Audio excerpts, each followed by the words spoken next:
Mateo capítulo 10. Y siempre no puedo, mis hermanos, no puedo enfatizar más el hecho de que tengan su Biblia de papel personal. No hay nada, eso nunca va a ser, no va a haber sustituto. Pero vean las Escrituras y preparen su corazón, porque es la palabra de Dios. He dicho varias veces de que si ustedes se van siguiendo lo que digo, hermanos, y ven la Escritura, el Espíritu Santo está activamente trabajando en su corazón, está iluminando su espíritu. Por eso le digo, no puedo hacer más énfasis de que lean su Biblia, abran su Biblia y pongan el dedo ahí, porque Dios habla a través de la Escritura. Quiero empezar con esto. Recibo un correo electrónico de vez en cuando, casi cada semana, pero Zach Joel habla acerca de algo triste que sucedió en California, en San José, California. No sé si alguno de ustedes está enterado, pero una niña de 3 años murió después de un intento de exorcismo. Su abuelo dice que realizó el ritual. Voy a leerlo. Dice: en septiembre pasado, en una pequeña iglesia en San José, California, se realizó un ritual a una niña escuchen, 3 añitos la niña, para liberarla de sus malos espíritus. Durante la ceremonia privada que involucró a la niña, público, hermano, luego digo el nombre, Arely Naomi Proctor es la niñita, y los miembros de su familia, según los informes, la sujetaron por la cintura y el cuello en un intento de que vomitara el espíritu maligno de su cuerpo. Escuchen, iglesia cristiana, y tal vez algunos, si ya tienen años viniendo aquí, se quedan: ¿qué es eso? Vomitar el espíritu maligno. Sigo leyendo. Dice: ahora el abuelo de la niña, quien también es pastor de la iglesia, ha admitido su parte en el intento de exorcismo. Escuchen lo que dijo un pastor, el pastor René Hueso: si lees la Biblia, verás que Jesús echa fuera a los demonios y sana de nuevo a los enfermos, dijo este pastor René Hueso de la iglesia Apóstoles y Profetas. No es cuando yo quiero hacerlo, es cuando Dios en su voluntad quiere sanar a la persona. El predicador es como un instrumento de Dios. Lo que hacemos es lo que nos dice. La ceremonia supuestamente se prolongó durante horas. Niña de 3 años, durante horas, lo que resultó en lesiones graves en los ojitos, la cara y el cuello y el pecho de la niña. Las lesiones causadas por el intento de exorcismo serían demasiadas, ya que la niña murió de asfixia por sofocación, según el médico forense. Los documentos judiciales dicen que la madre de la niña, Claudia Hernández, le dijo a la policía que creía que su hija estaba poseída por un espíritu maligno, porque la niña se despertaba y gritaba, lloraba periódicamente. Eso fue lo que dijo: tiene un espíritu maligno. La mamá también fue arrestada, acusada de agresión a un niño, etc. El pastor Hueso confesó que la muerte de la niña le ha causado mucho dolor, pero confía en que lo que sucedió fue la voluntad de Dios. Dice: son las cosas de Dios y todo está en la voluntad de Dios, sin importar cuán pequeño o grande sea. Otra persona, hermanos, Oscar Ayala, dice: sabemos que no hemos hecho nada oscuro, y sabemos que tenemos la conciencia tranquila, que no hemos hecho ningún daño, que no hemos provocado la muerte de la niña. Dijo Ayala. Como digo, no se tomaron las precauciones y acciones para atender ese caso. Eso fue algo natural que sucedió. Tal vez no tomamos el enfoque más lógico y debimos haber tomado las precauciones que debieron tomarse, como llevarla a un hospital para asegurarnos de que esté bien. ¿Escucharon esto, hermano? Hace poco, en septiembre pasado, Ahora, la pregunta es para nosotros, porque ellos se profesan ser cristianos y usan la Biblia. ¿Cómo es que suceden cosas así? ¿Cierto? ¿Cómo es que suceden? Ahora, no se ve que hubo mala intención. Si escuchamos los testimonios de esta persona, del pastor, no se ve en realidad mala intención, pero una niña de 3 años murió. Estas personas cristianas no tenían la intención de hacer nada malo, todo lo contrario, ¿cierto? Su intención era buena, nadie condena eso. Su intención era liberar a la niñita de 3 años que estaba poseída por un espíritu maligno, como lo diagnosticó la mamá y los de la congregación, porque se despertaba en la noche gritando. Ahora el pastor, hermano René Hueso, dice: si lees la Biblia verás que Jesús echa fuera a los demonios y sana a los enfermos, dijo el pastor de la iglesia Apóstoles y Profetas. Ahora, ¿es correcto eso? ¿Esa declaración es correcta, lo que dijo él? Claro que sí, ya tienen su Biblia, ¿verdad? Ya tal vez ya vieron Mateo capítulo 10, lo están leyendo, me están escuchando y están leyendo lo que vamos a reflexionar el día de hoy. Es verdad, hermanos, es correcto. Si leemos la Biblia, vemos que Jesucristo echó fuera demonios y sanó a los enfermos. Y aún más, Jesucristo resucitó muertos. Y este pastor y millones de cristianos el día de hoy asume que porque Jesucristo hizo tales cosas, se supone que nosotros el día de hoy, los cristianos, también hemos de hacer esas cosas. La pregunta es, eso que vemos en los evangelios, estamos en Mateo capítulo 10, vean, eso que vemos en los evangelios es prescriptivo, es decir, lo que Dios nos prescribe a nosotros los cristianos para que lo vivamos el día de hoy bajo el pacto de gracias. Eso que vemos en los evangelios es prescriptivo para que todos los cristianos hagamos las cosas que Jesucristo hizo. Un problema, hermanos, es que no se hace distinción entre los pactos el día de hoy. Es increíble en el cristianismo el día de hoy cómo cristianos no entienden la diferencia entre el antiguo pacto y el nuevo pacto. Y con todo amor y respeto digo, hermano, compañeros pastores, graduados de seminario, no distinguen entre el antiguo pacto y el nuevo pacto. A propósito, los miércoles en YouTube estamos empezando a estudiar el nuevo pacto en la sangre de Jesucristo, pero algo que vemos, hermanos, es que no distinguen las enseñanzas de los evangelios, de lo que está aquí, y la doctrina o enseñanzas de las cartas, del apóstol Pablo y otros escritores, otras personas, Juan, Judas, el apóstol Pedro también escribieron. Cuando venimos a los evangelios son escritos que registran los hechos y las enseñanzas de Jesucristo cuando Él vino y anduvo aquí en la tierra.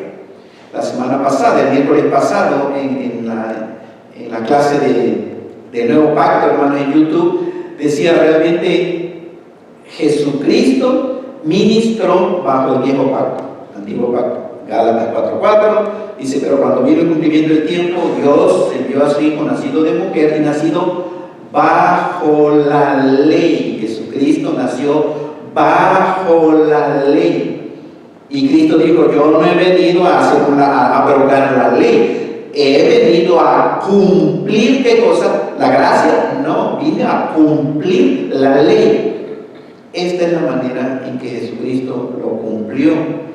Pero el hecho que Jesucristo haya realizado todos estos milagros que vemos no significa que los cristianos los realicemos de igual manera, hermanos, hermanas. Debemos entender esto. Esto ha causado tanta confusión y aún miren lo que estamos viendo. Esto es vida real. Por eso el pastor Roberto se apasiona tanto en esto, porque estamos leyendo la vida de una niña de 3 años por gente cristiana bien intencionada, pero que no ha entendido la diferencia, hermanos, del antiguo pacto y nuevo pacto, y en específico los escritos de los evangelios. El registro de los evangelios es descriptivo, no prescriptivo. No se está Dios prescribiendo, así es como tienen todos los cristianos que vivir y hacer esto que Jesucristo. No, es descriptivo, describe lo que sucedió. En otras palabras, los evangelios no describen la doctrina del nuevo pacto, la cual nosotros hemos de creer y practicar. Y digo esto necesariamente, porque vamos a ver, nosotros podríamos sacar muchos principios bíblicos, no hay problema si sacamos ciertos principios bíblicos de las enseñanzas de los evangelios, que podríamos aplicar para muchas cosas el día de hoy, pero no son la doctrina del nuevo pacto para que nosotros practiquemos. Necesitamos recordar que cuando Cristo vino, Él vino a dar inicio a un nuevo pacto, hermano.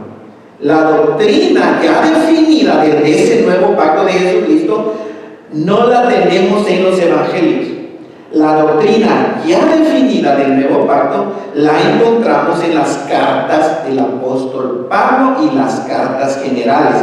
Ahí está la doctrina del nuevo pacto que es para nosotros los que vivimos, pero no encontramos la doctrina definida en los evangelios. Por otro lado tenemos lo que es el Antiguo Testamento, que termina en el libro del profeta Malaquías. Si tienen su Biblia, van así para atrás, antes de Mateo, van a ver el profeta Malaquías. Y ahí tenemos, Malaquías, hermanos, es el último de los profetas, de lo que conocemos Antiguo Testamento, Antiguo Pacto. Pero las enseñanzas de los evangelios se encuentran entre los dos testamentos, ¿se han dado cuenta? Antiguo Testamento, ley, y acá después de Hechos o Romanos, las epístolas de Pablo, la enseñanza de la ley, la enseñanza de la doctrina de la gracia de Dios. Pero los evangelios están en medio, porque en los evangelios Cristo vino apenas a cumplir la ley y a establecer el nuevo pacto. Entonces, en sus enseñanzas es muy importante que entendamos qué es lo que estamos leyendo. En los evangelios, Jesucristo le enseña el significado correcto de los mandamientos de la ley de Dios a la gente, en especial a los judíos. Pero también en los evangelios, Jesucristo, hermanos, les da destellos de la gracia de Dios. Viene a hablar ley. Recuerden, amigo, ¿qué es lo que fue dicho? No matarán. ¿Qué es eso? Uno de los mandamientos, ley. Y Cristo dice, pero yo les digo que cualquiera que se enoja ya mató. Que viene a interpretarles el verdadero espíritu del mandamiento. Pero por otro lado, Jesucristo empieza a decir, yo soy el buen pastor.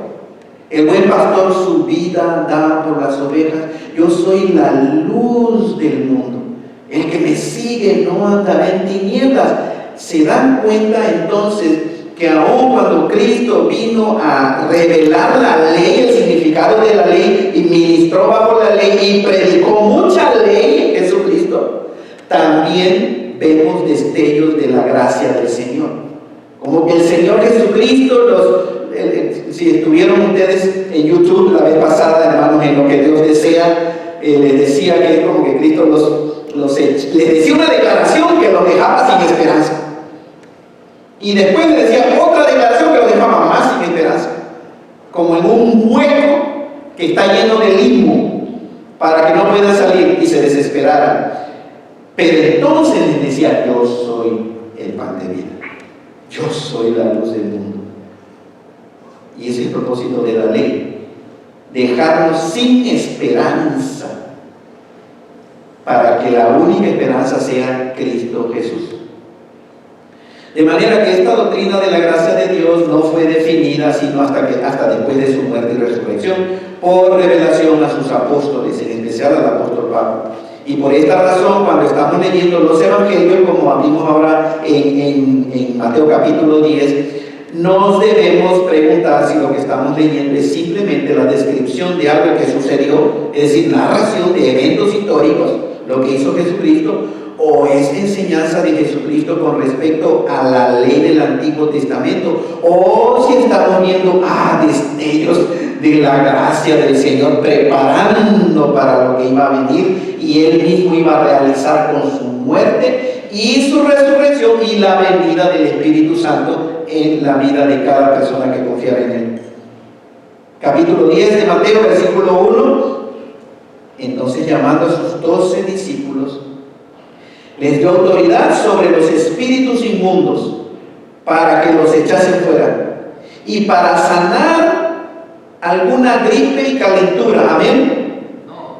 No, para sanar toda enfermedad y toda dolencia, no nada más escoger lo que vamos a sanar.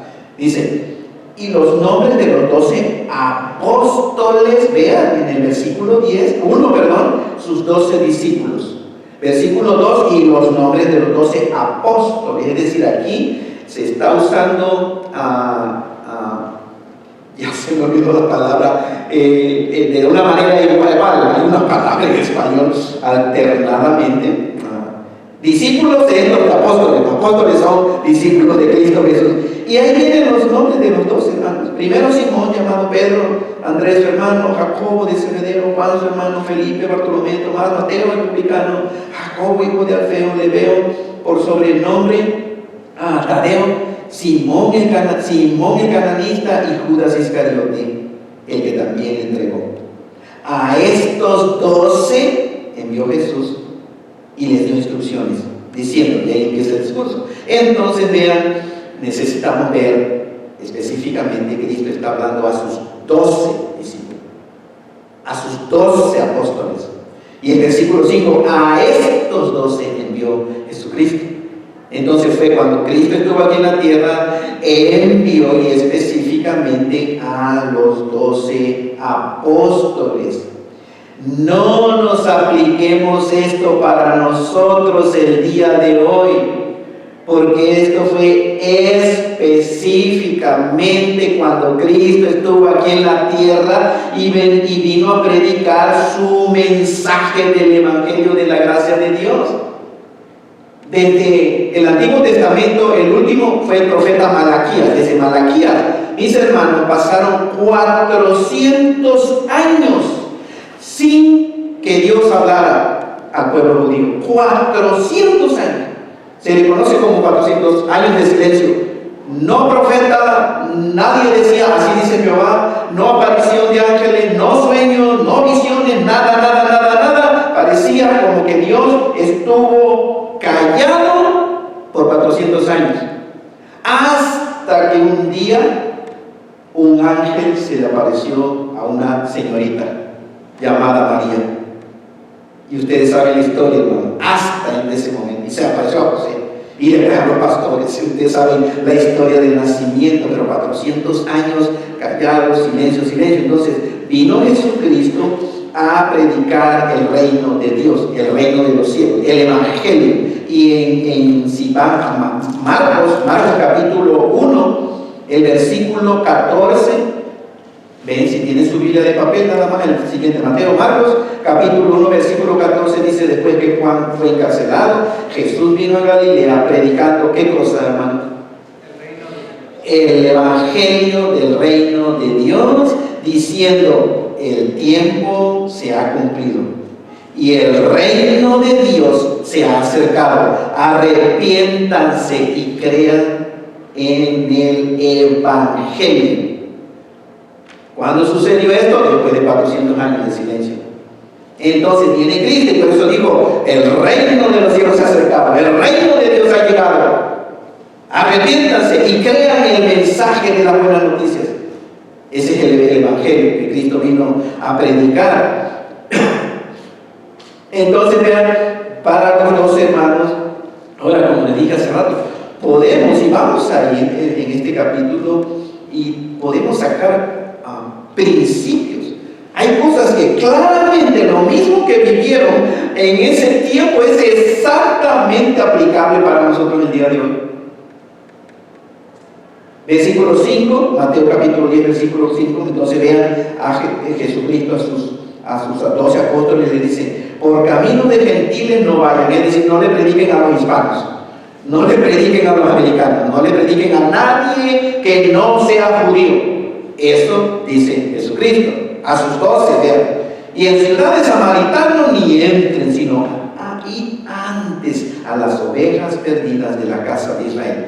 ¿Quiénes son estos? Los judíos, nada más, los judíos.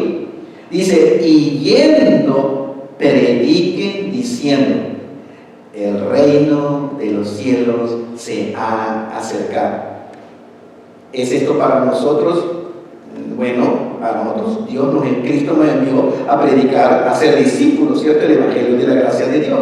Pero aquí específicamente a los judíos, a sus 12 apóstoles, los envía y le dice: no le prediquen a nadie que no sea judío, solamente a los judíos, y prediquen el reino de los cielos se ha acercado. Miren el versículo 8: sanen enfermos, limpien leprosos, resuciten muertos, echen fuera demonios. Esto lo vio el pastor, esto lo vio esta iglesia de apóstoles y profetas, y concluyeron que porque una niñita de 3 años se despertaba llorando, hermanos, tenía un espíritu maligno. Y cristianos creen esto porque ven sobre todo la letra de Cristo en rojo, y porque ven la parte que dice el Nuevo Testamento de nuestro Señor Jesucristo, y concluyen de que todo lo que está después de esta página es para nosotros. Y existe un problema, una confusión.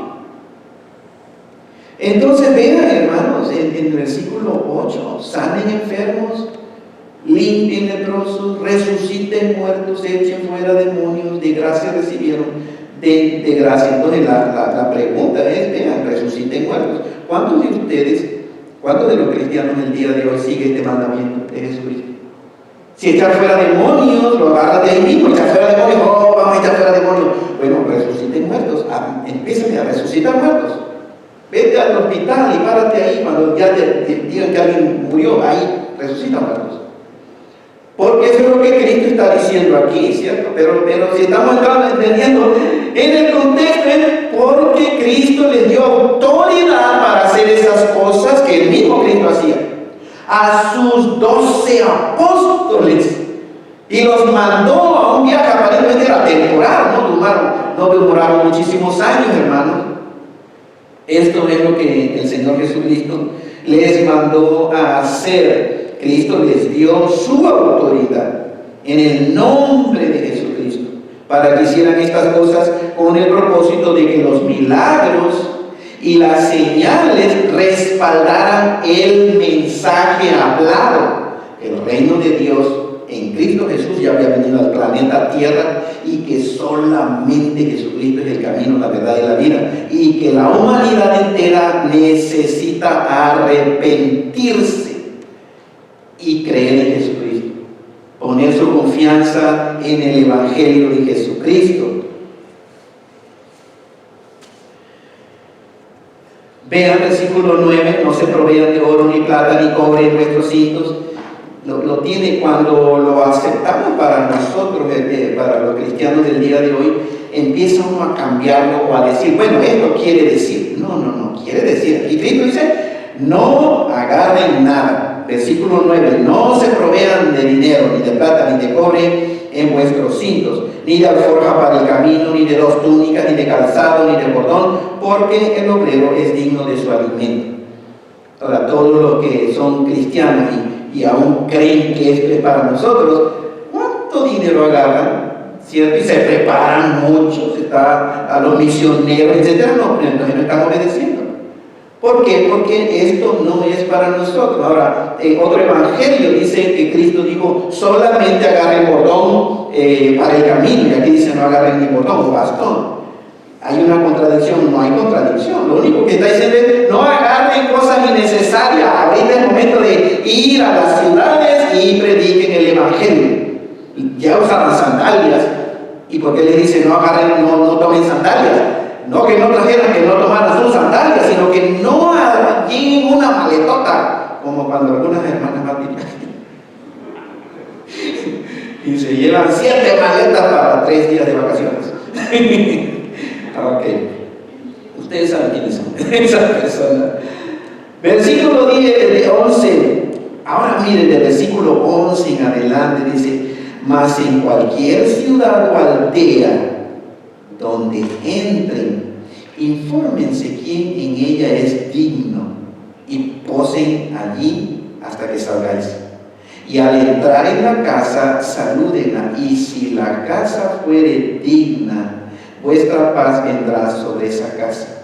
Pero si no fuere digna, vuestra paz se volverá a vosotros. O recibe la gente el mensaje que Cristo nos mandó a predicar, el evangelio del reino de Dios, o la gente lo acepta o lo rechaza. Porque eso es lo que sucede hasta el día de hoy, ¿cierto? Hasta el día de hoy, en realidad, cuando nosotros predicamos el evangelio, la gente o lo acepta o lo rechaza. No hay otra opción. Cuando dice déjame pensarlo, ya lo rechazó, porque no lo aceptó. Casa digna es cuando una persona al menos dice quiero seguir escuchando lo que usted nos está diciendo. Versículo 14. Y si alguno no nos recibiere, ni oyere sus palabras, dijo el Señor, salgan de aquella casa o ciudad, sacúdanse el polvo de sus pies. Claro, es decir, para nosotros vean principio, claro, absolutamente. Predicamos el evangelio a la gente que quiere escuchar. La gente que no nos quiere escuchar, puedes insistir si el Espíritu de Dios pone eso en tu corazón. Pero sé sensible a la voz del Señor. No des lo santo a los perros, o no eches perlas a los cerdos, y de lo santo a los perros. Dice Jesucristo, hermanos. O sea, necesitamos ser sensibles. Nuestro deseo es que el mayor número de personas se arrepienta y acepte a Jesucristo, que es el único medio de salvación. A veces la gente prefiere su religión y rechaza su salvación.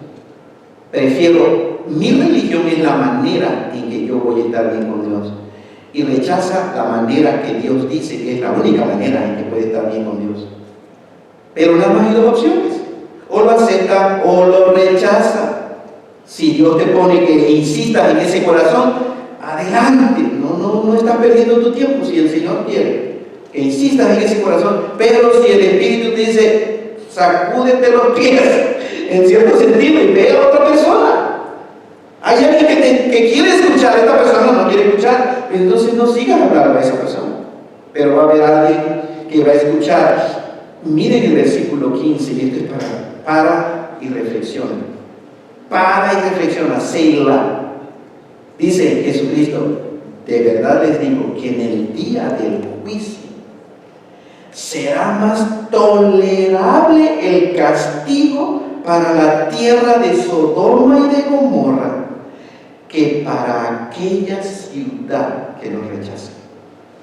Qué tremenda declaración de nuestro Señor Jesucristo, hermanos. Aquí vean en ese versículo 15, Jesucristo confirma la existencia de Sodoma y de Gomorra, 2 ciudades, grandes ciudades. Si ustedes quieren leer Génesis capítulo 18 y capítulo 19 en sus casas, lean ustedes la historia de Sodoma y de Gomorra, estas 2 grandes ciudades. Jesucristo está confirmando no solamente las escrituras hebreas del libro de Génesis, sino que está confirmando que Sodoma y Gomorra existieron y fueron unas ciudades. Pero Jesucristo también atestigua de un castigo hacia esas ciudades, ¿cierto?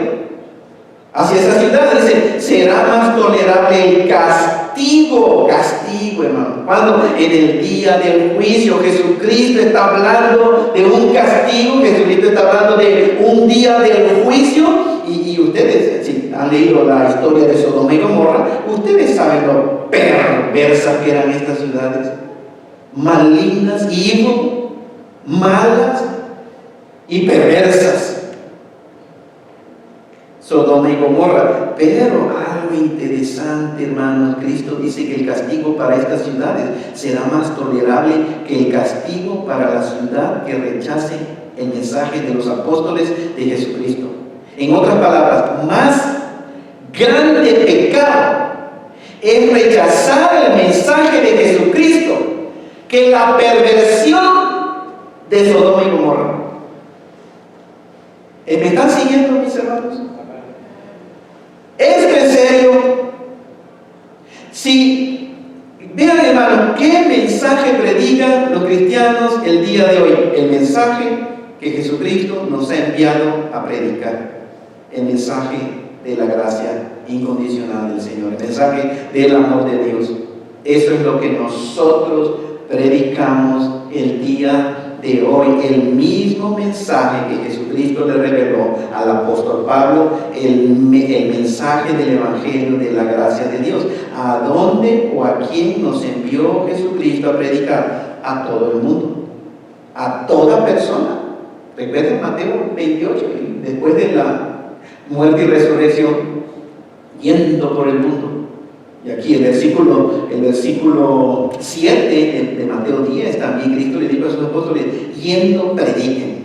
Bueno, a nosotros también. Eso es para nosotros. Al ir por el mundo, hagan discípulos a toda la gente. Eso es lo que el Señor nos mandó a predicar a todo ser humano. Ahora, solamente existen dos opciones en la gente a quienes le predicamos el evangelio. ¿Cuáles son esas dos opciones? O lo acepta o lo rechaza. No hay otra opción. No hay punto neutro. En Cristo Jesús no nos dejemos engañar. No hay neutralidad cuando se trata del mensaje de Cristo Jesús. Por eso Cristo claramente dijo, el que no es conmigo, contra mí es. ¿Dónde está la neutralidad? No hay punto neutro. El que conmigo no recoge, dijo Cristo, desparrama. ¿Dónde está la neutralidad? No hay neutralidad cuando se trata del evangelio. O lo acepta, rinde su vida, se arrodilla y dice, Señor Jesucristo, gracias, porque ahora entiendo que hace 2000 años tú moriste en mi lugar. Yo merecía el infierno, la condenación eterna. Pero tú me amaste tanto, Cristo, que tú moriste, tú sufriste por mí y me perdonaste para perdonar mis pecados, todos mis pecados, y resucitaste al tercer día para ofrecerme salvación y vida eterna. Señor, el día de hoy me arrepiento, creo que tú eres el Hijo de Dios, el único Salvador de la raza humana. No puedes decir Cristo más, Cristo y mi religión, Cristo y mi buen comportamiento, Cristo y mi dedicación a servir al Señor. Esto es pervertir el evangelio. El evangelio puro delante del Señor es